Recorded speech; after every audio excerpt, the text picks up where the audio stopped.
हा सत्संग संत रामपालजी महाराजांचा असून मराठी भाषिक भक्त समाजास सहज समजावे म्हणून हिंदी भाषेतून मराठी भाषेत रूपांतरित करण्यात आलेला आहे.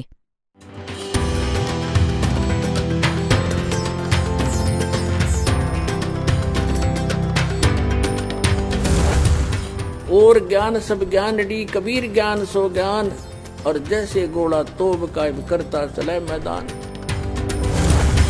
जगद्गुरु तत्वदर्शी संत रामपालजी महाराजांचे अमृत वचन सर्व पवित्र धर्मांच्या व पवित्र शास्त्रांच्या आधारावर. मग काय सांगतायत? फुलका धोवा दाल कर अलवा रोटी खाए, गरीबदास का जी सुन ये मिट्टी मांस ना पकाए.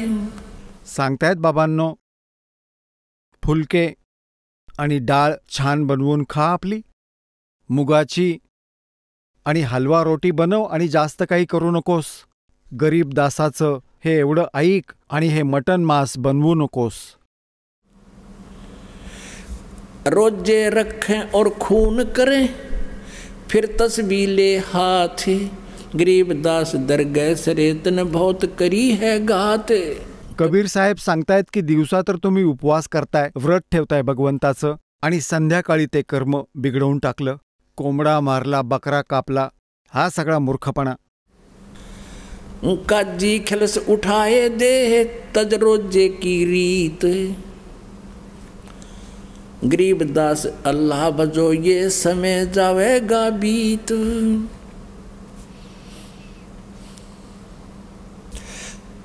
काजी राजी क्यों हुआ जो हती अल्लाह की रूह, गरीबदास छूटे नहीं ये लेखा दुबरदू.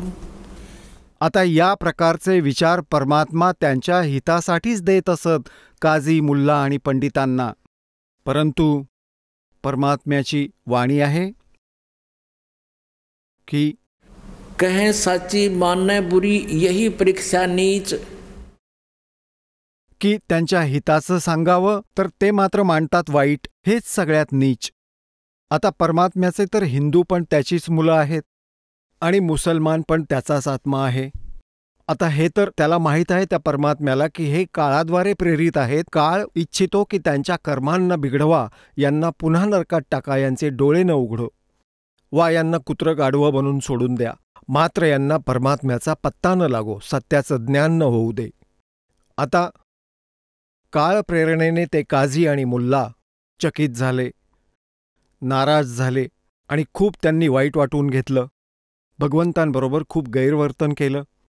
अंती काय झालं की एकदा सिकंदर लोधी चालून गेला काशीमध्ये, कारण की तो सिकंदर लोधी दिल्लीचा बादशहा होता आणि तिथला काशीचा जो नरेश होता, राजा होता, तो वीर देवसिंग बघेल होता. बघेलला वीरसिंग बघेला कबीर परमेश्वरजींच्या शक्तीशी आणि ज्ञानाशी परिचित होऊन, त्यांच्या महिम्याशी परिचित होऊन त्यांचा शिष्य झाला होता. आता तो पंडित आणि काझी यासाठी शांत होते, तिथे तर ते चूप राहत होते, कबीरजींबद्दल धुमसत होते, पण राजाच्या समोर जात नव्हते तक्रार करण्यासाठी, कारण तो तर त्यांचा शिष्य आहे. एकदा सिकंदर लोधी दिल्लीचा बादशहा, त्याच्या खाली छोटे नरेश येत असत, तो पण पोहोचला काशीमध्ये आणि झाला मग पेच या खोटारड्यांचा. आता ते काझी आणि मुल्ला हजारोंच्या संख्येने एकत्र येऊन पोहोचले राजा सिकंदर लोधीच्या जवळ. सिकंदर लोधीने कारण विचारलं की आज कसे काय सगळे एकत्र आला आहात, काय आपत्ती आहे आपल्यावर, सांगा. त्यांनी काय सांगितलं? होय होय, त्यांनी काय सांगितलं की एक हिंदू कबीर नावाचा आहे आणि त्याने आपल्या ह्या मुसलमान धर्माची बेइज्जती केली. तो म्हणतोय की मांस मटण खाऊ नका आणि आपल्या मुसलमान धर्माच्या क्रियांना चुकीच्या सांगतो आहे आणि आपल्या स्वतःला देव म्हणवतो आहे. अजून थोडा मीठ मसाला लावला. तर सिकंदर लोधीने सांगितलं की आणा पकडून. तो आदेश मिळताच एका व्यक्तीला पकडण्यासाठी 10 शिपाई धावले, आणलं पकडून परमात्म्याला. आता पुण्यात्म्यांनो, तिकडे हजारोंच्या संख्येने हिंदू मुसलमान दर्शक बसलेत, राजा बसलाय. राजाने विचारलं की तू कोण आहेस? तू स्वतःला देव म्हणवतो आहेस? जर तू अल्लाचा रसूल आहेस तर तुझी परीक्षा घेत आहोत. एक गाय मागवली, कारण की परमात्मा म्हणत असत की गाय मारू नका, पाप लागेल. तर हे तर उलटेच चालले मूर्खासारखे. तर गाय मागवली आणि म्हणाले की हिची आम्ही कत्तल करतो तुझ्यासमोर आणि तू जिवंत करून दाखव कबीर, जर तू अल्ला आहेस किंवा त्याचा रसूल आहेस. आमचे अल्ला हजरत मोहम्मदने गायीला मारून जिवंत केलं होतं. आता हजरत मोहम्मदजींनी गायीला कसं मारलं होतं? त्यांनी वचनाने मारलं होतं, शब्दांनी, आपल्या वचन आध्यात्मिक शक्तीने. आणि आध्यात्मिक शक्तीनेच जिवंत केलं होतं, तिचं मांस नव्हतं खाल्लं. आणि तुम्ही करा हीच नक्कल? परमात्म्याने त्यांना सांगितलं. तरीही ते म्हणाले की गाय कापली आम्ही. गाय गरोदर होती, पोटात वासरू होतं. गाय आणि वासराचे 4 तुकडे झाले. आता सिकंदर लोदीने म्हटलं की बोल तू, गप्प का बसलायस? यांना जिवंत कर, नाहीतर तुझी मान कापू. परमात्मा उभे राहिले आणि म्हणाले, और कहा हम ही अलखला हैं कुतुब गोस और पीर, और कह कबीर खालिक दनी हमरा नाम कबीर. मीच आहे अल्लाहू अकबर आणि आम्हीच साऱ्या सृष्टीचे मालक आहोत. मीच अलख अल्ला आहे, कुतुब घोष आणि पीर. गरीबदास खालिफ धनी, मेरा नाम कबीर. गाय वासराजवळ ते आले. एकदा हिला थोपटलं, एकदा त्याला थोपटलं. दोघांची शरीरं जोडली आणि ती जिवंत झाली.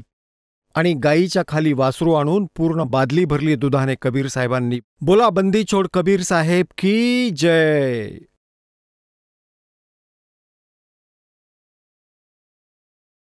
तर पुण्यात्म्यांनो, हा परमात्मा आहे. मूर्ख मनवा काल की चिंता क्यों सताती है, सद्गुरु अपना साथी है. आणखी सांगेन संध्याकाळी. बोला सद्गुरुदेव की जय.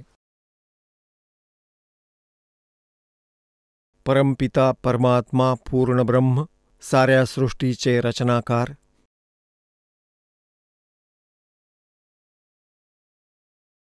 कुलमालिक कबीर परमेश्वरजींच्या असीम कृपेने आपण काही पुण्यात्मे परमात्म्याची महिमा ऐकण्यासाठी इथे आश्रमात पोहोचू शकलात.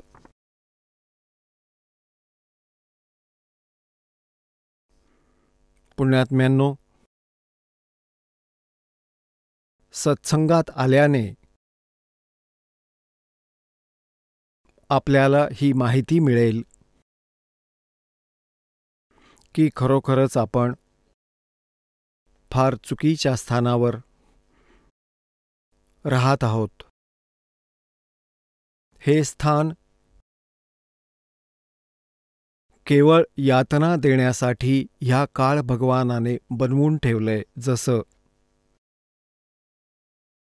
कैद असते, जेल असते, तर इथे प्राण्याला कसा हा पृथ्वी लोकावर पाठवतो आणि इथे परमात्म्याकडून कोणतीही सुविधा नाही आहे. इथला जो भगवान आहे, इथला जो स्वामी आहे, तो काळ आहे. आणि ज्याचं नाव काळ आहे त्याच्याकडे दया असत नाही. त्यात दया नावाची चीज नसते ज्याचं नाव काळ आहे.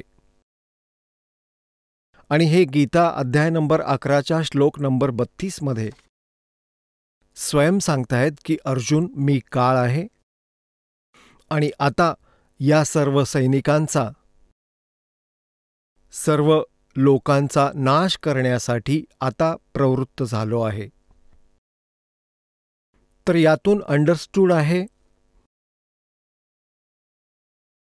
की इथे जे दुःख आम्हाला दिलंय कदाचित ते कमीच आहे, कारण की काळ जो आहे तो केवळ दुःखच देऊ शकतो, सुख नाही. ह्याच कारणाने आपण जर काही कामानिमित्ताने जंगलात गेला असाल, शेतात कार्य करीत असाल वा मजुरी करत असाल, एकदम गारा पडू लागतात, डोक्यात लागो, डोळे फुटो किंवा पाय तुटो, धावत जाऊन कुठल्या वृक्षाच्या किंवा घरामध्ये आश्रय घेतला तर जीव वाचू शकतो, नाहीतर नाही. कुठेतरी पूर येतो, लाखो व्यक्ती वाहून जातात, मरून जातात. अन्य प्राण्यांचं तर काय सांगायचं, ते किती संख्येने मरतात बिळांमध्ये, अन्य स्थानांवर. कुठे भूकंप येतो, तिथे पण काही हजारोंच्या लाखोंच्या संख्येमध्ये प्राणी, मनुष्य, मानव समाप्त होऊन जातात. आरामात लोळताय, भूकंप आला, सगळी वस्ती नष्ट झाली, हाहाकार माजला. हे काय स्थान आहे? हे काय राहण्याच्या लायकीचं आहे? एक राजा आहे. इथला राजाला तर आपण सुप्रीम पॉवर मानतो, मुख्यमंत्री असो, प्रधानमंत्री असो. आणि त्याची दुर्गती, एका सेकंदात हेलिकॉप्टर क्रॅश झालं, त्याच्या हाडांचा पत्ता नाही, कुठे जाऊन पडली. तर इथे परमात्मा आठवण करून देतात की तुम्ही या चुकीच्या जागी राहून ह्या काळाच्या द्वारे ह्या खोट्या सुखांना प्राप्त करून विसरून गेला आहात त्या पूर्ण परमात्म्याला.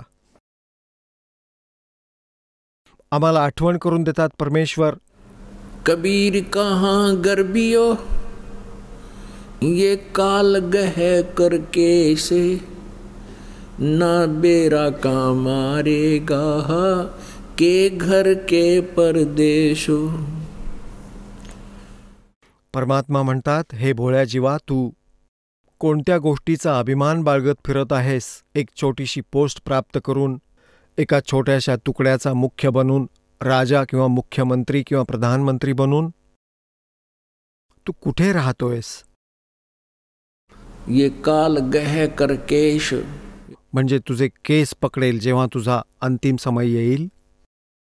आणि तो अंत समय न जाणे कुठे येईल, घरी पण येऊ शकतो आणि परदेशात तू गेला आहेस तिथेही येऊ शकतो. तर तिथेच तुला मारून टाकेन, सोडणार नाही. कहाँ जन्मे कहाँ पाले पोसे खूब लड़ाए लाडे ना जाने इस देह के है कहाँ खंडेंगे आडे. पुण्यात्म्यांनो, परमात्म्याची ही वाणी आपल्याला नेहमीच हृदयात साठवावी लागेल. आणि या घाणेरड्या जगात जर तुम्ही थोडाफार आधार मागत आहात, सुख पण मागत आहात, प्रोटेक्शन पण मागत आहात, अशी संकटे न येवोत आपल्यावर, तर या परमेश्वर कबीरजींच्या शरणच ग्रहण आपणास करावे लागेल. जर पूर्ण विश्व आज ह्या परमेश्वराच्या शरणात आलं आणि हा दास जो नाम, जप आणि विधी आणि मर्यादा सांगतो आहे त्याचं पालन कराल, तर पुन्हा सतयुगासारखं वातावरण सुरू होईल. सतयुगामध्ये काय होतं की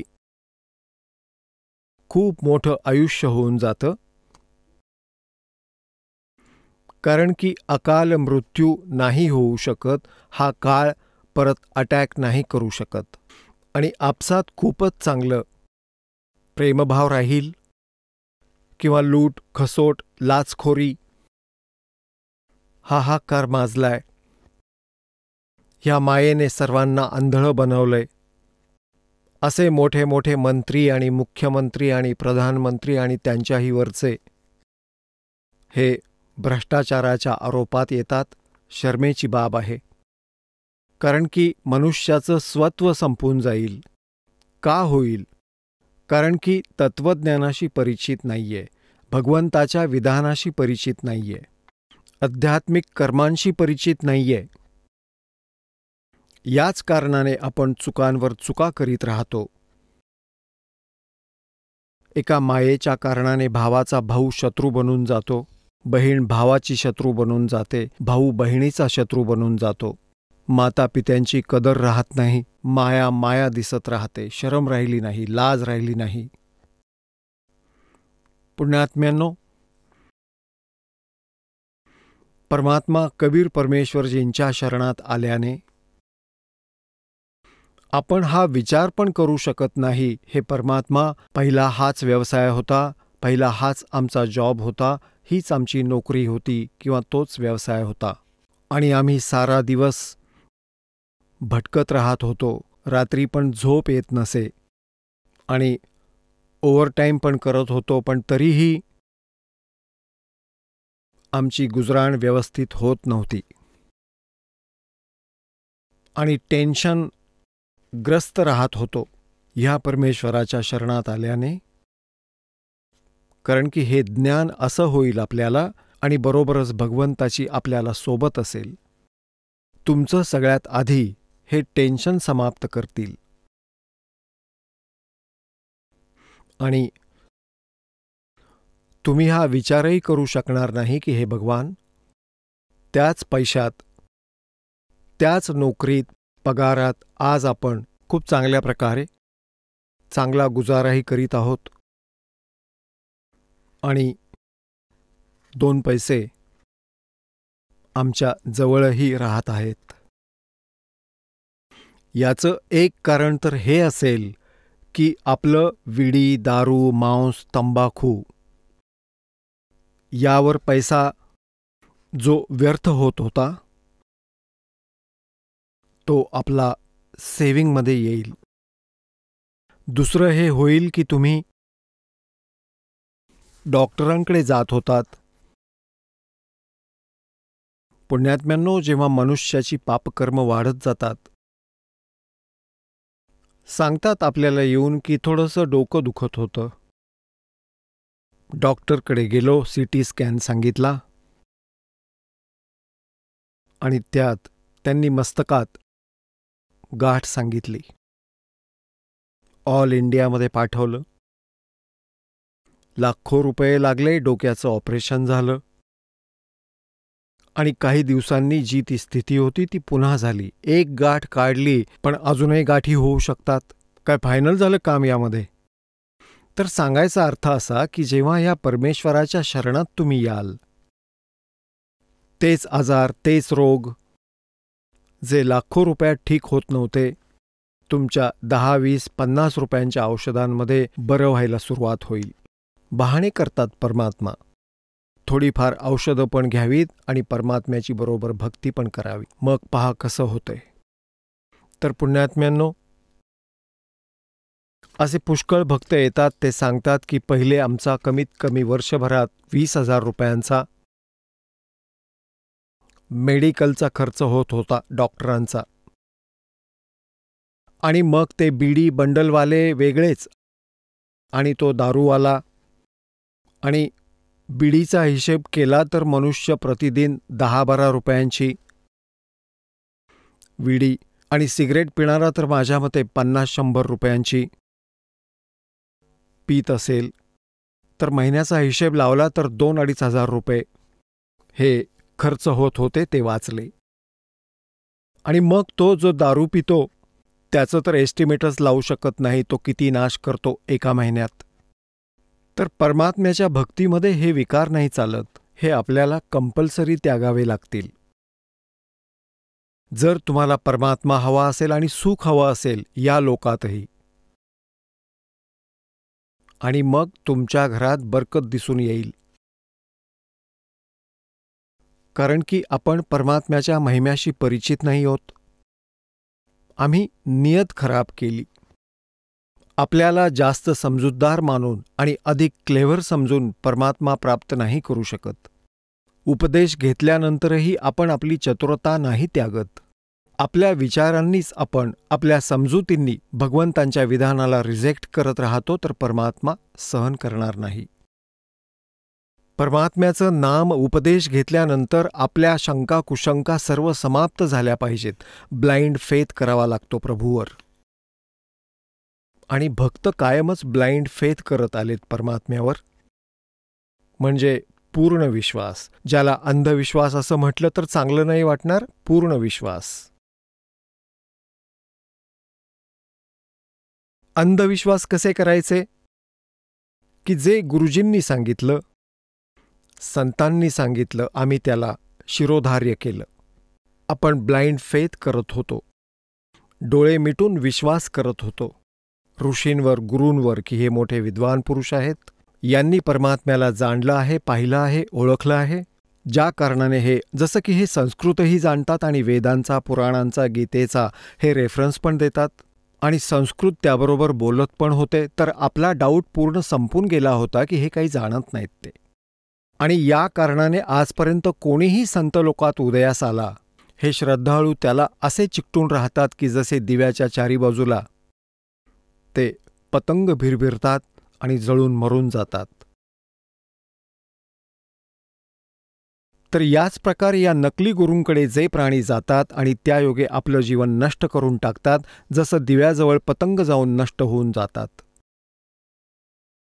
त्यांचा स्वभाव आहे, अशा श्रद्धाळूंचा स्वभाव आहे की ते गुरु आणि संतांवर पूर्ण विश्वास ठेवतात आणि त्या स्वभावाचा दुरुपयोग करून घेतला ह्या नकली गुरु, ऋषी आणि मंडलेश्वरांनी. पूर्ण समाजाला परमेश्वरापासून कोसो दूर केलं. परमेश्वर आले होते कबीरजी, त्यांनी हे ज्ञान दिलं होतं, जो हे दास आज आपल्याला प्रत्यक्ष देत आहे आणि सोबत प्रमाण पण दाखवतो आहे आपल्याच पवित्र सद्ग्रंथांमधून. जसं कालच्या रात्री आपण परमेश्वराच्या साकार आणि निराकार रूपाबाबत जी वचनं ऐकली होती, त्याच्या बरोबरीनेच आपण सद्ग्रंथांना आपण स्वतः प्रोजेक्टरच्या माध्यमातून पाहिलं. तर आता काय म्हणायचं त्या संतांना, त्या ऋषींना? काय ते विद्वान होते? नाही, ते आंधळे होते. त्यांना मोतीबिंदू झाला होता. मोतीबिंदू ज्यांच्या डोळ्यात होतो, त्यांचे डोळे पूर्ण रूपात स्वस्थ दिसतात, पण त्याला दिसत मात्र काही नाही, तो पूर्ण आंधळा असतो. याच प्रकारे हे संस्कृत जाणणारे महाविद्वान, महामहर्षी, मंडलेश्वर, गुरु, ब्राह्मण, पंडित म्हणवत होते, यांना आपल्या सद्ग्रंथांचं कखचं सुद्धा ज्ञान नव्हतं.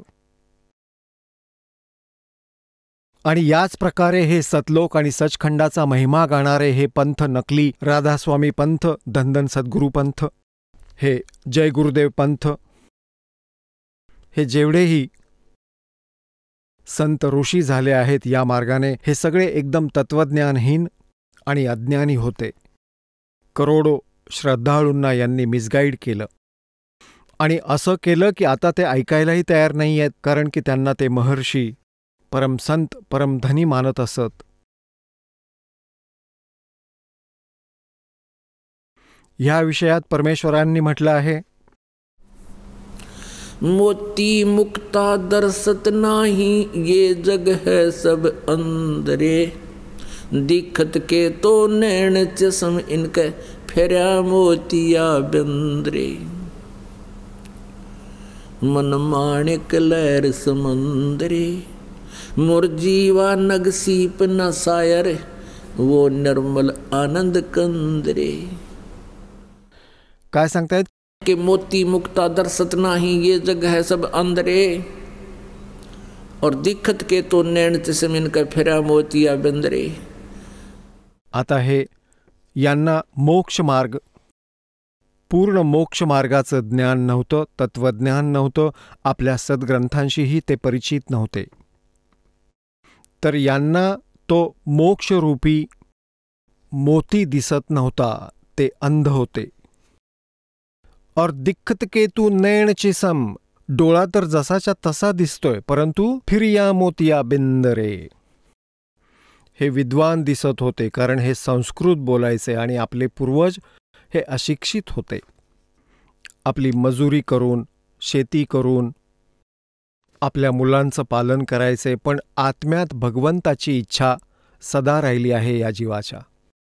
त्याच्या पूर्तीसाठी मग काळाने हे एजंट सोडून ठेवले आहेत. हे गुरु यांनी असा बट्ट्याबोळ करून टाकला, गावच्या गावं बिघडवून टाकली. गुरुआ गांव बिगाड़े, संतो गुरुआ गांव बिगाड़े, ऐसे कर्म जीव कला दिए, ईब जड़े नी जाडे. तर पुण्यात्म्यांनो, आपलं सौभाग्य आहे की आपल्याला ह्या प्राईम टाईममध्ये मनुष्य जीवन प्राप्त आहे. आणि ह्या भक्तियुगात, भक्ती काळात आपल्याला मनुष्य शरीर प्राप्त आहे आणि त्याचबरोबर हा यथार्थ भक्ती मार्ग मिळाला. धन्य आहेत आपले माता पिता ज्यांच्यापासून जन्म मिळाला. परमात्मा म्हणतात, या तो माता भगत जने, या दाता या सूर, और ना तैरे ले बांझड़ी क्यों व्यर्थ गंवावे नूर. परमेश्वर म्हणतात की एकतर मातेने भक्ताला जन्म द्यावा, वा दानवीर हो, दानी दाता, आणि किंवा शूरवीर असो. अन्यथा असं म्हणतात की कुणी वेगळेच भणंग जन्माला येतील जे भक्तीपासून दूर आहेत. सारा दिवस दुनियेला लुटतात, चांगलं वाईट सांगत राहतात, कोणाच्या नाकात दम आणतात. म्हणतात यापेक्षा चांगलं तर वांज रहा, जे आपलं तेज पण नष्ट करील. अशी नालायक संतान उत्पन्न करून. तर पुण्यात्म्यांनो, आपले माता पिता धन्य आहेत ज्यांच्यापासून तुमचा जन्म झाला, कारण आपल्यासारखे भक्त जन्माला आले. आणि मग तुम्हीच दाता आहात, कारण दोन्ही हाताने तुम्ही दान करीत आहात. आणि दान दिल्याने आपली भक्ती वाढते. धर्म तर धसके नाही, धसके म्हणजे नाश नाही होत. और धसके तीनो लोक म्हणजे जरी तिन्ही लोकांचा नाश होऊन जाईल, धर्माचा नाश कधी होत नाही.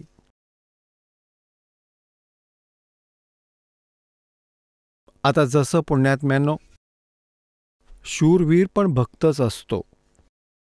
भले तो वर्तमानात भक्ती करत नसेल, त्याचे मागचे संस्कार शूरवीराचे भक्ताचेच असतात. जसं प्रल्हाद होता शूरवीर, बिना हत्याराचा शूरवीर होता. हिरण्यकश्यपूने ते जुलूम केले, काळीज हेलावून जाईल त्याची सारी घटना ऐकून. पण भक्ताने भगवंतावर विश्वास ठेवला आणि शूरवीराप्रमाणे उभे राहिले की करा पिताजी जे आपल्याला करायचं आहे, परंतु भगवंतापासून दूर नाही होऊ शकत. शूरवीर होती मीराबाई. असे जुलूम केले तिच्यावर, मागे पाऊल नाही टाकलं त्या पुण्यात्म्याने. तर असेच कितीतरी हे जितके महापुरुष इथे जसे शूरवीर होते, ईसा मसीहजी सुळावर चढवलं की करा, पण मी जे सांगतोय ते सारं खरं आहे. त्या दुष्ट लोकांनी आपल्या रोजीरोटीला सांभाळण्यासाठी संसाराला, समाजाला त्या महापुरुषापासून दूर केलं आणि शेवटी त्याला मृत्यूच्या दाढेत ढकललं. परमेश्वर आले होते, कबीर परमेश्वर आले होते, ज्यांच्यावर ते जुलूम केले होते. काझी, मुल्ला आणि त्या ब्राह्मणांनी. त्यांची सारी कहाणी तुम्ही ऐकून घ्या, वाचून घ्या. जेव्हा आपला देवावर विश्वास बसेल त्यावेळी याला वाचाल तर डोळ्यातून अश्रू सुकणार नाहीत तुमचे. की आपण परमात्म्याला पण नाही सोडलं, परमात्म्याबरोबर पण आपण जुलूम केले. कारण की ते आपले पिता आहेत म्हणून त्यांनी याबाबत काही दुःख नाही मानलं, आणि तरीही ते आपल्या कल्याणासाठी राहून राहून येतात, वा आमच्यासारख्या दासांना आपल्या उद्धारासाठी, कल्याणासाठी पाठवत असतात. पुण्यात्म्यांनो, सत्संगाला येण्याने मनुष्याला कळतं की मी कोण आहे, कुठून आलो आहे, माझं इथे राहण्यामागे उद्दिष्ट काय आहे, माझ्या जीवनाचं उद्दिष्ट काय आहे, टार्गेट काय आहे. तर त्यानंतर मग जो आपण उद्देश मानून बसलो होतो या मनुष्य जीवनाचा, परत त्यात परिवर्तन होतं. आपण काय उद्देश मानला होता या जीवनाचा, जोपर्यंत हे तत्वज्ञान नव्हतं. जसं मुलगा शाळेत जातो, विद्यालयात जातो, त्याचं टार्गेट असतं मी चांगलं शिक्षण प्राप्त करेन, कुणी मोठा अधिकारी बनेन मी, किंवा चांगलं धन कमवेन, किंवा डॉक्टर होईन. आणि डॉक्टर बनणं किंवा चांगला ऑफिसर बनणं, उद्देश काय असतो की खूप धन कमावणं आणि मोठं घर बांधेन, मग लग्न करेन, मग पुत्रपुत्री प्राप्त होतील, मुलं होतील, परवरिश करेन, चांगलं शिक्षण देईन, मग त्यांची लग्न करेन आणि मग निश्चिंत मरून जाईन. हे काय टार्गेट झालं याचं? काय आपण हा विचार केलाय का ही सगळी कामं होऊ शकतात का आपली? काय माहीत कधी तिकीट कापलं जाईल. आता पुण्यात्म्यांनो, हा जीव परमात्म्याच्या विधानाशी अपरिचित होऊन आपल्या समजुतीत फार अडकला. जेव्हा त्याला आध्यात्मिक ज्ञान होईल, भक्ति मुक्ति के दाता सतगुरु भटकत प्राण फिरंदा, उस साहेब के हुक्म बिना नहीं तरवर पात हिलंदा. आता पुण्यात्म्यांनो, आता इथे हा प्रसंग असा आहे की जर भगवंताच्या आदेशाविना पानही नाही हलू शकत, तर सर्व काही त्याच्याच आदेशानेच तर होत आहे. मग भक्तीची काय आवश्यकता आहे? मग सत्संगात जाण्याची तरी काय आवश्यकता आहे? परमात्म्याच्या वाणीला समजणं कठीण आहे, कारण ती वेदांपेक्षाही गूढ रहस्यमय आहे. आता इथे 2 स्थिती आहेत. एक तर ह्या ब्रह्मची, जो काळ आहे. जोपर्यंत आपण काळाच्या व्यवस्थेत राहू, तर आपण आपल्या प्रारब्धालाच भोगू, त्यात काही परिवर्तन होऊ शकत नाही. आणि ज्या क्षणी आपण ह्या परमक्षर ब्रह्मला शरण येऊ, जे गीतेच्या अध्याय नंबर 18 श्लोक नंबर 62 मध्ये सांगितलंय गीता ज्ञानदात्याने की अर्जुन, तू सरळ भावाने त्या परमेश्वराला शरण जा, ज्याच्या कृपेने तू परमशांती आणि सनातन परमधामाला प्राप्त होशील. त्या परमेश्वराच्या शरणात आल्यानंतर मग त्या परमेश्वराच्या आदेशाविना पानही हलणार नाही. परंतु त्या परमात्म्याकडून लाभ प्राप्त करण्यासाठी आपल्याला जी मर्यादा आहे ती आपण प्रॉपरली पाळली पाहिजे. त्या मर्यादेच्या तुटण्याने मग काळाच्या हुकुमाविना पान पण हलणार नाही. त्याला जे करायचे ते तो करणारच. तर अशा प्रकारे जसे आपण परमात्म्यापासून दूर राहून प्रत्येक प्राणी असा विचार करेल की मी आपल्या मुलामुलींना इतकं चांगलं शिक्षण देईन की हे टॉपमध्ये येतील प्रत्येक इयत्तेत, आणि मग हे मोठे IAS, IPS किंवा डॉक्टर, इंजिनियर बनतील. आता पुण्यात्म्यांनो, सर्व ह्याच इच्छेने आपापल्या मुलांना शिक्षण देतात. आणि कोण किती काय बनतात इकडे आपलं कधी लक्ष जात नाही, कारण की आपण त्या विचारांमध्येच ग्रस्त राहता. दुसऱ्यांशी डिस्कस करून बस इतकाच विचार करता की फलाण्याचा मुलगा डॉक्टर बनला आणि त्याने बाबा 2च वर्षात घर बांधलं. फलाण्याचा मुलगा इंजिनियर बनला, त्याला 3 वर्ष झाली, छान घर बांधलं, मोठी कार घेतली. म्हणजे जेवढं तो लुटतो घसीटतो दुनियेला, तेवढी त्याची प्रेज होते. आणि त्याची पुढे मग दुर्गती काय होईल ते तत्वज्ञानाच्या या जो आहे ना चष्म्यातून दिसेल की त्याची केवळ दुर्गतीच होईल. पुण्यात्म्यांनो, ज्या प्राण्याच्या भाग्यात जे लिहिलंय तेच त्याला मिळेल. कोणी हा विचार करेल की मी विचार करेन आणि मग मी प्रयत्न करेन आणि तेव्हा मला सर्व काही मिळेल, ही चूक आहे. प्रयत्न तर प्राण्याला करावेच लागतील, पण परमात्म्याच्या विना त्याला काही लाभ होऊ शकत नाही. आता जसं आपल्या समाजात आता तर खूप फरक पडू लागलाय. बुद्धिमान व्यक्ती झाले आहेत, मुलगा आणि मुलगीमध्ये पण फरक, अंतर नाही राहिलं. आणि दुसरं कारण हेही झालं की मुलींचा अभाव झाला. ही चांगली लागण लागली सगळ्यांना. आणि एक विशेष व्यवस्था ह्या परमात्म्याच्या कृपेने ह्या आश्रमातून एक विशेष व्यवस्था बनवली गेली आहे की जसं आपण आधी मुलीच्या विवाहात तर खूपच दुःखी होत असू, न जाणे किती दान करावं लागत असे, तरीही त्यांचं पोट भरत नसे, नियत खराब झाली होती. आता ते पूर्ण समाप्त झालं आहे की मुलीचा विवाह झाला तर आपण काही दान नाही द्यायचं, आणि मुलाचा विवाह झाला तर आपण 1 रुपयासुद्धा घ्यायचा नाही. कारण की आपण असं आहे ना की एक अशी फॉर्मॅलिटी आहे इथे, हे भगवंताचं विधान आहे की आपण एक दुसऱ्याच्या कर्जातून मुक्त व्हायचंय. आपण एकमेकांच्या लेनदेनमध्ये इथेच फसत राहतो. जसं आज कुणी कोणाबरोबर धोका दगा करून कोणी 20-30 लाख रुपये, 50 लाख रुपये, 10 लाख रुपये, 2 लाख रुपये कोणी घेऊन टाकतो, त्याचे हडप करतो, तर पुढच्या जन्मी त्याला द्यावे लागतील आणि जावई बनवून घेईल.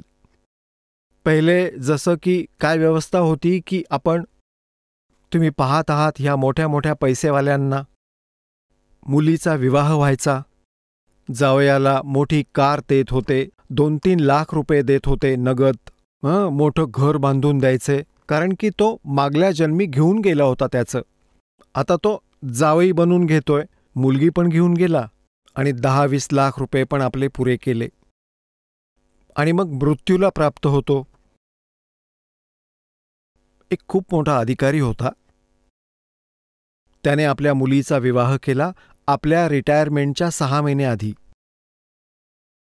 आणि त्याला माहीत होतं की मी आमंत्रित करेन आपल्या अंडर जेवढे अधिकारी आहेत ते येतील, कुणी 1 लाख आणेल, 50,000 कोणी 10,000 दाखवून देतील आणि असंच केलं. मग तो रिटायर झाला. त्यावेळी 3-4 लाख रुपये मुलीच्या लग्नात लावले. ही सन 1988ची गोष्ट आहे, 89ची. त्यावेळचे 3-4 लाख तर आताचे 30-40 लाख समजा. आता मुलीचा विवाह केला, 3-4 लाख रुपये खर्च केले. कर्मचारी अधिकारी कोणी 20,000, कोणी 10,000, कन्यादानाला 20,000, कोणी 50,000. आणि मग काय झालं? त्या विवाहाच्या 6 महिन्यांनंतर तिला घटस्फोट दिला तिच्या पतीने. आता त्या क्षणाला त्याला माहिती होतं की 4 लाखात मुलीचं लग्न केलं आहे आणि परत लग्न केलं तर 8 लाख लागतील. हार्ट अटॅक आला, मेला. आता काय बनेल? गाढव बनेल तो. आणि ज्यांच्याकडून घेतले होते ते लाठी मारतील, ओरडतील. परमात्म्याच्या विधानाशी जेव्हा आपला परिचय होईल तेव्हा विष दिसेल हे कोणाकडून पैसे घेणं. तर पुण्यात्म्यांनो, ह्या प्रकारे ही स्थिती बदलेल. तर आधी जी व्यवस्था होती त्यामध्ये कुठलीही मुलगी तिचा जन्म नकोसा वाटायचा. विवाह होताच हा विचार करायचे की भगवान संतान होऊ दे, पुत्र होऊ दे. आता त्याला पुत्र हवा होता पण पुत्रीचा जन्म झाला. मग दुसऱ्या वेळेस पाहिलं, हे भगवान आता तरी दया कर, परमात्मा पुत्र होऊ दे, तरीही मुलगीच झाली. आता तिसऱ्या वेळेला जेव्हा पत्नी गर्भवती राहिली तेव्हा परिवाराला हीच आशा होती की भगवान पुत्र होऊ दे, तेव्हा पण पुत्रीच झाली. आणि चौथीही मुलगीच झाली आणि 5वी पण पुत्रीच झाली. आता मनुष्याला काय हवं होतं? काय मनुष्याने केलं होतं? तेच झालं जे त्याच्या कपाळावर आधीपासून लिहिलेलं होतं. तर इथे जर कोणी असा विचार करेल तर ह्याला म्हणतात की उस साहेब के हुक्म बिना नाही तरुवर पात हिलंदा. तर पुण्यात्म्यांनो, जेव्हा आपण ह्या आध्यात्मिक ज्ञानाशी परिचित होऊ तेव्हा आपला 90% मूर्खपणा निघून जाईल.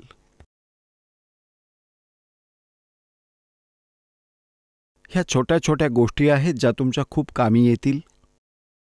एकेकाळी एका गावामध्ये, एका नगरामध्ये एक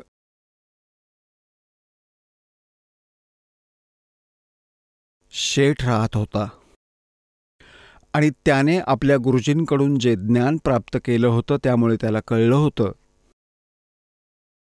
की भाई, आता हे व्यावसायिक लोक जे असतात ते असं पाहतात की भाई मला कुठे लाभ होईल, यांना मोक्षाशी काही घेणं देणं नसतं. तर त्याने हा पत्ता विचारला आपल्या गुरुजींना जे सत्संग करत होते. म्हणाले, गुरुजी, असं म्हणतात की ह्या जन्मात जर कोणी कोणाकडून पैसे घेतले असतील आणि ते परत करू शकला नसेल तर पुढच्या जन्मात त्याला 1000 पटीने परत द्यावे लागतात. ते म्हणाले, हो बेटा, असंच होतं. तर त्या लालाजीने काय करावं? आपली पाटी लावली दुकानावर की भाई कर्ज घेऊन जा ज्याला हवं असेल त्याने. कोणाला लोन हवं असेल तर घेऊन जा, परंतु मी पुढच्या जन्मात परत घेईन, ह्या जन्मात घेणार नाही.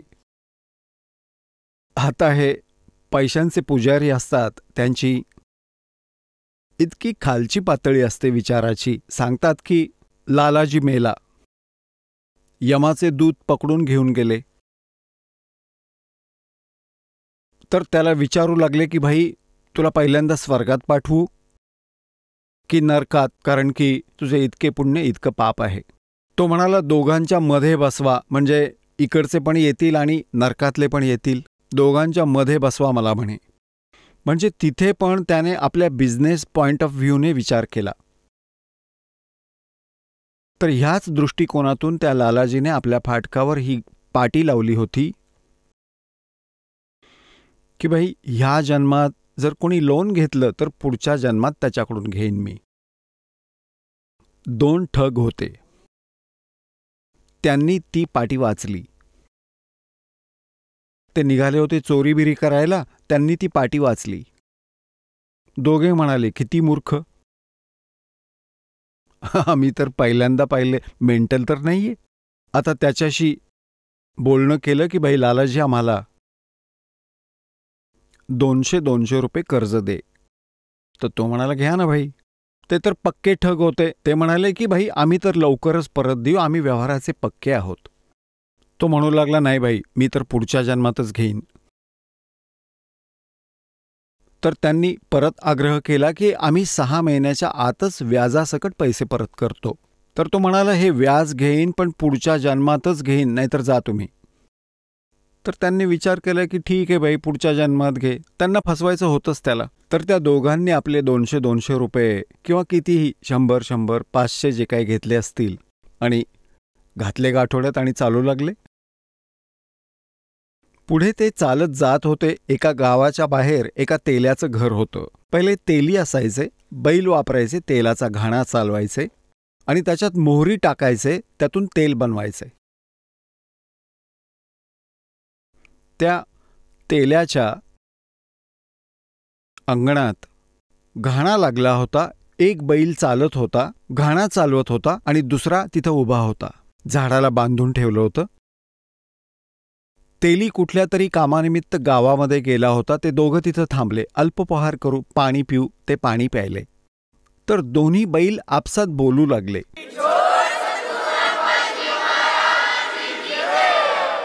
चला आता आपण त्या श्रद्धाळूंचे अनुभव जाणून घेऊया ज्यांनी जगद्गुरू तत्वदर्शी संत रामपालजी महाराज यांच्याकडून दीक्षा प्राप्त केलेली आहे, तसेच त्यांच्याद्वारे सांगितलेल्या भक्ती मार्गावर चालत आहेत. नमस्कार. नमस्ते. आपलं नाव? स्वाती रोहित शिळकर.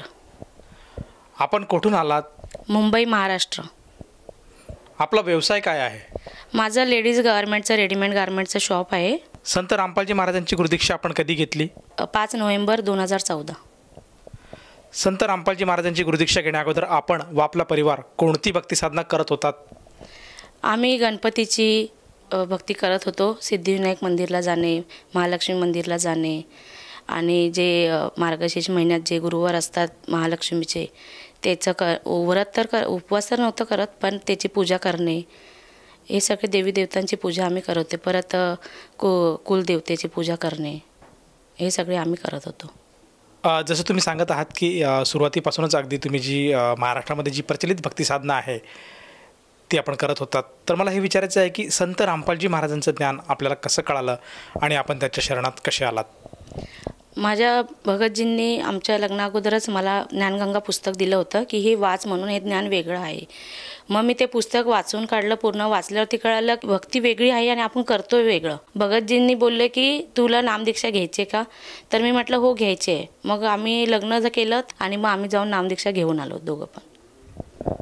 जसं तुम्ही सांगतात की संत रामपालजी महाराजांचं जे ज्ञान आहे हे सर्वप्रथम आपल्याला ज्ञानगंगा या पुस्तकाच्या माध्यमातून कळालं.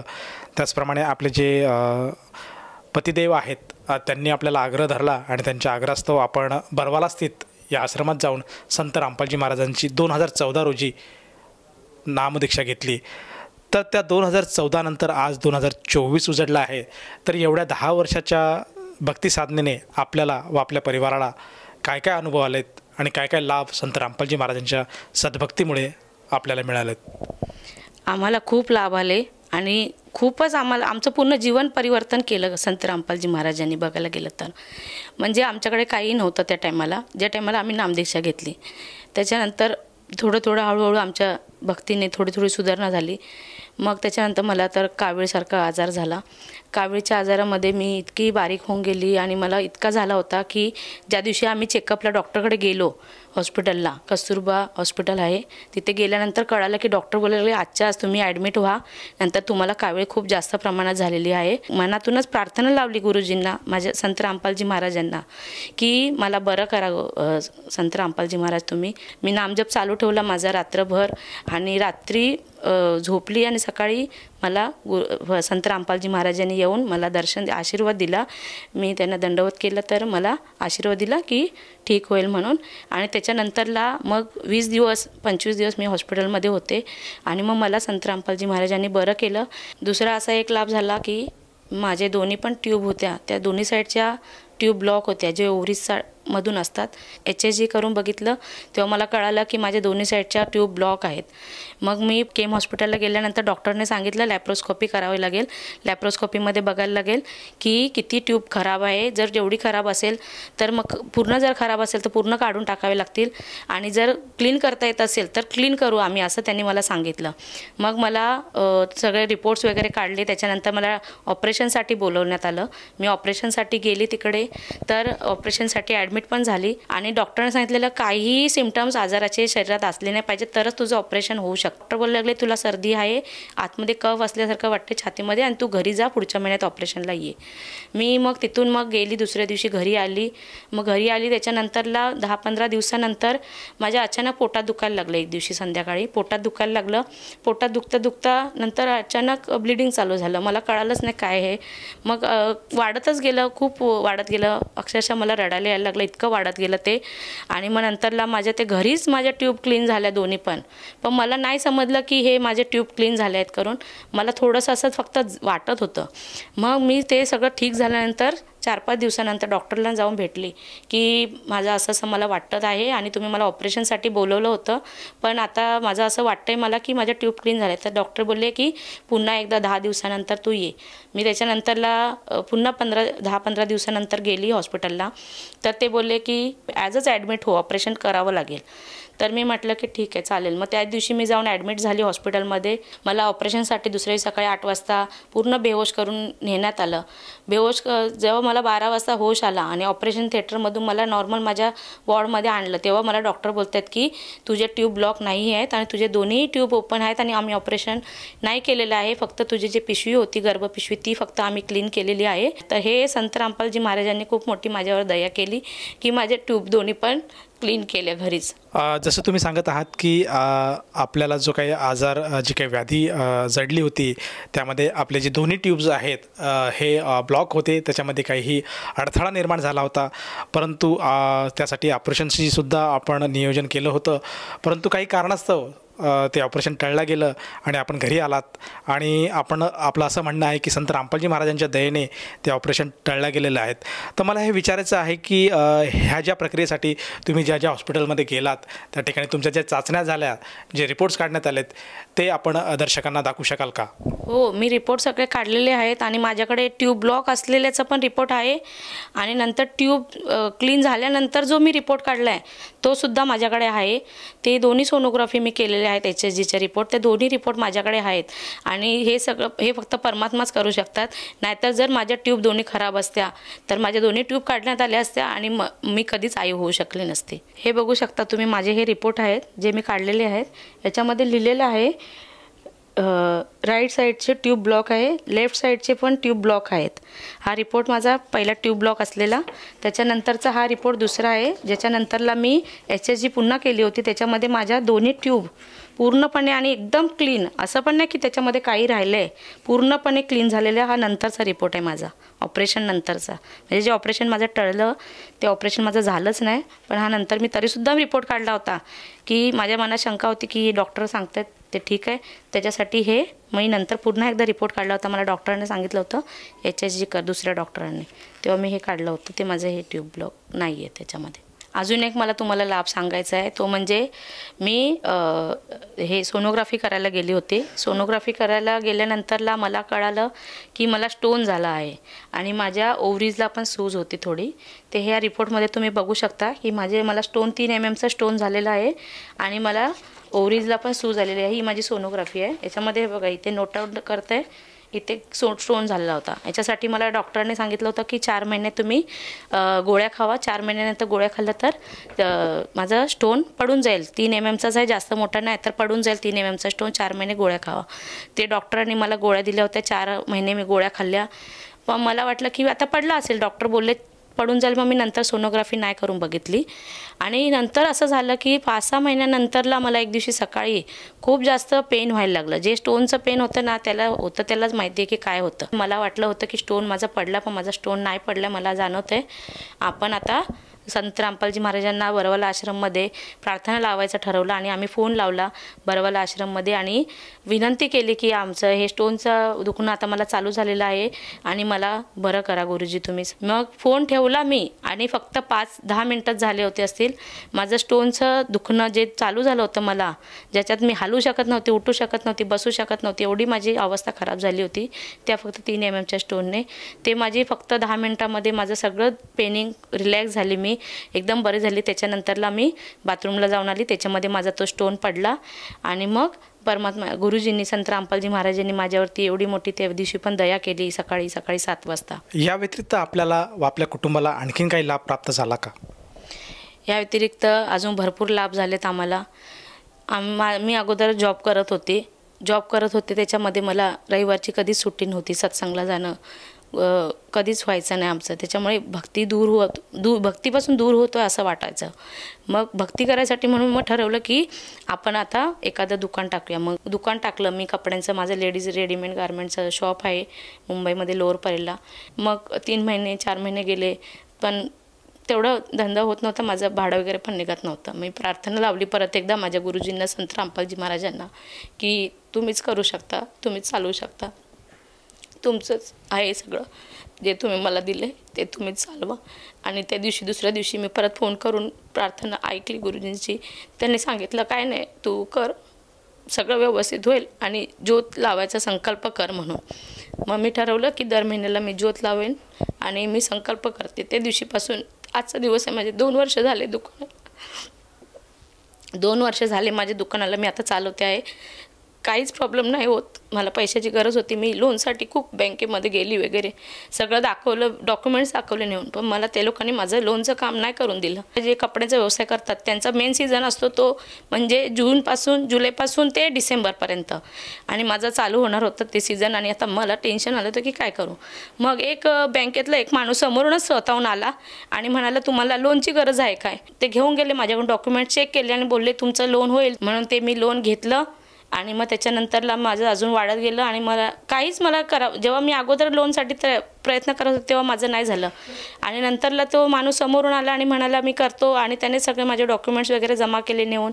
मला फक्त सही करायला जायला लागलं आणि दुसरे 15-20 दिवसामध्ये त्यांनी माझं लोनचं काम करून माझ्या अकाउंटमध्ये लोनचे पैसे पाठवून दिले. संत रामपालजी महाराजांच्या शरणामध्ये असल्यामुळेच अनेक लाभ होत राहतात आणि झाले पण आहेत आणि खूप सारे लाभ झाले आहेत आम्हाला. त्याच्यामध्येच एक मला सांगायचं आहे ते म्हणजे मला स्किनचं डिसीज झाला होता. पूर्ण स्किनवरती माझ्या छोटे छोटे डाग आले होते, त्याच्यावरती मला खाज यायची खूप. मी डॉक्टर नायर हॉस्पिटल मुंबईमध्ये जे आहे तिथे गेली. त्यांनी माझी ही स्किनसुद्धा घेतली होती टेस्टिंगसाठी, तुम्ही बघू शकता काढून, स्किनच्या आजारासाठी. त्यांना कन्फर्म करायचं होतं की हा आजार काय आहे. डॉक्टर काय बोलले की हा स्किनचा आजार तुम्हाला खूप कमी प्रमाणात झाला आहे, नाहीतर या स्किनचे खूप मोठे मोठे थप्पे अंगावरती येतात. आणि माझ्या पूर्ण शरीरावरती आले होते, पूर्ण अंगावरती, पूर्णच बॉडीवरती, माझ्या ह्या शरीरावरती ते अंगावरती थप्पे आले होते. आणि ते जे दिसत होते ते इतके खराब दिसत होते. त्या आजारातून मग मला हळूहळू परमात्म्याला मी प्रार्थना लावली घरातूनच आणि मला त्या आजारातून पण त्यांनी बरं केलं. संत रामपालजी महाराजांच्या ज्या शरणामध्ये नसते तर माहिती नाही माझं काय झालं असतं. एवढ्या सगळ्या आजारामध्ये मी जगले असते की काय राहिलं असतं माझं. त्याच्यानंतरला माझ्या अचानक पोटात दुखायला लागलं. चालायची पण ताकद नव्हती, उभं राहायला होत नव्हतं, इतकं पोटात दुखायला लागलं. मी माझ्या सासऱ्यांना गाडी करून आम्ही नायर हॉस्पिटलला गेलो. एमर्जन्सीमध्ये आम्ही डायरेक्ट गेलो. एमर्जन्सीमध्ये गेल्यावरती मला 3 इंजेक्शन दिले मला पेनिंग थांबावं ह्याच्यासाठी. मला बोलले अर्ध्या तासामध्ये आता तुझं पेनिंग थांबेल म्हणून, मग त्याच्यानंतर तू घरी जाऊ शकतेस म्हणून. पण तीन इंजेक्शन देऊन अर्धा तास काय 1 तास उलटला तिथे, तरीसुद्धा माझं पेनिंग काय थांबायला तयार नाही. मग माझ्या सासऱ्यांना बोलली आपण आता इथून घरी जाऊया. मग संत रामपालजी महाराजांचा संध्याकाळी जो सत्संग येतो तो मी टी व्हीवरती लावला आणि सत्संग ऐकला. सत्संग संपायला आला आणि सत्संग संपायला अगोदर मी म्हटलं की आता आपण फोन लावूया आश्रमला, माझं दुखणं काही थांबत नाही आहे. तर फोन लावला मी आणि प्रार्थना केली संत रामपालजी महाराजांना आणि फोन लावला फक्त मी घरातून आणि फोन ठेवला आणि मी पुन्हा सत्संग तो जो होता फक्त 5 मिनिटाचा राहिला होता. गुरुजींचा जो आशीर्वाद येतो त्याच्यानंतर सत्संग संपल्यानंतर ते मी दंडवत प्रणाम घालून आशीर्वाद घेतला आणि त्याच्यानंतर मी विसरूनच गेले की मला आता 2 तासापूर्वी किंवा 2 तासापासून 2-3 तासापासून मला जे दुखणं होत होतं ते आता अजिबात मला जाणवत नाही आहे. माझं कुठं गेलं दुखणं मलाच नाही माहिती. मग मी पूर्ण तेव्हा बरी झाले. जसं तुम्ही सांगत आहात की संत रामपालजी महाराजांच्या सद्भक्तीमुळे आणि त्यांच्या मार्गदर्शनाखाली जी आपण भक्तिसाधना करत आहात, जे मंत्रजाप करत आहात, त्यामुळे आपल्याला व आपल्या परिवाराला अनगिणित स्वरूपात आज लाभ प्राप्त झालेत. तर आपल्या ह्या अनुभवातून आपण भक्त समुदायास काय संदेश द्याल? मला एवढं सांगायचं आहे की जे आपण पहिली भक्ती करतोय ती मूर्तीपूजा याच्यामध्ये आपण व्यस्त आहोत. खरी भक्ती काय आहे हे संत रामपालजी महाराज सांगत आहेत की ब्रह्मा विष्णू महेश यांचे मंत्र आहेत खरोखरचे. त्या मंत्रांचा जाप केल्यामुळेच आपल्याला त्यांचा लाभ होऊ शकतो. संत रामपालजी महाराजांचं ज्ञान हे यूट्यूब चॅनलला येतं, टी व्हीवरती येतं आणि आपलं संत रामपालजी महाराजांचं ॲपसुद्धा आहे, इंस्टाग्राम आहे, ट्विटर आहे. इकडे सगळ्या ठिकाणी सोशल मीडियावरती आणि सगळीकडे संत रामपालजींचं जे ज्ञान आहे ते तुम्हाला बघायला भेटेल, ऐकायला भेटेल, वाचायला भेटेल. तुम्ही त्यांचं ज्ञान समजून घ्या आणि सद्भक्ती करायसाठी तयार व्हा आणि सद्भक्ती करा. इथे जी भक्ती आहे ती सद्भक्ती आहे. आपण जी पूर्वी करत होतो ती सद्भक्ती आणि पूर्ण भक्ती नाही आहे. आणि इथे जी भक्ती आहे ही पूर्ण भक्ती आहे. ही मला ह्या भक्तीमध्ये ह्या भक्ती मार्गात आल्यामुळे कळालं. आणि ह्या एवढ्या सगळ्या मी लाभांपासून वंचित राहिली असते जर मी हे भक्ती नसती केली आणि मला लाभ नसते भेटले. मला हे लाभ फक्त संत रामपालजी महाराजांच्या शरणामध्ये असल्यामुळेच हे मला भेटले आहेत. तुमचे पण काही आजार वगैरे असेल त्याच्यापासून तुम्हाला लाभ मिळवायचा असेल तर तुम्ही पण लाभ मिळवू शकता. फक्त संत रामपालजी महाराजांचं अगोदर ज्ञान पूर्णपणे समजून घ्या की संत रामपालजी महाराज काय सांगत आहेत. जसं तुम्ही सांगत आहात की संत रामपालजी महाराजांच्या सद्भक्तीमुळे साधकाला शारीरिक, मानसिक, आर्थिक अशा बऱ्याच प्रकारे लाभ प्राप्त होतात आणि जगण्याचा मार्ग कळतो त्याला, त्याचप्रमाणे मोक्षाचा मार्ग मिळतो. तर या आपल्या हाकेला जर एखादा साधक साथ घालू इच्छित असेल आणि त्याला वाटत असेल की आपण सुद्धा संत रामपालजी महाराजांची गुरुदीक्षा घ्यायला काही एक हरकत नाही, तर ती व्यक्ती संत रामपालजी महाराजांची गुरुदीक्षा कशी घेऊ शकेल? सगळ्या टी व्ही चॅनलवरती जे ज्ञान येतं आहे, टी व्ही चॅनलच्या खाली एक पट्टी येते, त्याच्यावरती नंबर येतात. त्या नंबरवरती कॉल करून जे जिल्ह्यामध्ये नामदान सेंटर आहे त्याचा तुम्हाला पत्ता, तिकडचा ॲड्रेस सगळं तिथून तुम्हाला भेटणार आणि तिथे तुम्ही जाऊन नामदीक्षा घ्या आणि तुमचं कल्याण करून घ्या. या नामदीक्षेसाठी त्या साधकाला किती पैसे मोजावे लागतात? पैसे तर काहीच लागत नाही. तुम्ही फक्त भक्ती समजून घ्या आणि नामदीक्षा जाऊन घ्या, बस एवढंच लागतं. बाकी काही एकही रुपये घेतला जात नाही. संत रामपालजी महाराजांनी नामदीक्षा फुकटमध्ये, फ्रीमध्ये सगळ्या मानव समाजाचं कल्याण व्हावं याच्यासाठी फ्रीमध्ये ठेवली आहे नामदीक्षा.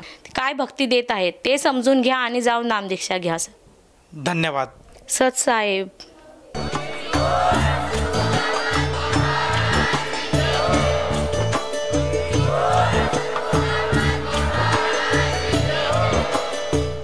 आपण ऐकत होता जगद्गुरु तत्वदर्शी संत रामपालजी महाराज यांचे मंगल प्रवचन, ज्यांच्या शुभ आशीर्वादाने संपूर्ण विश्वामध्ये 500 पेक्षा जास्त नामदीक्षा केंद्र आहेत, जिथे निशुल्क नामदीक्षा दिली जाते.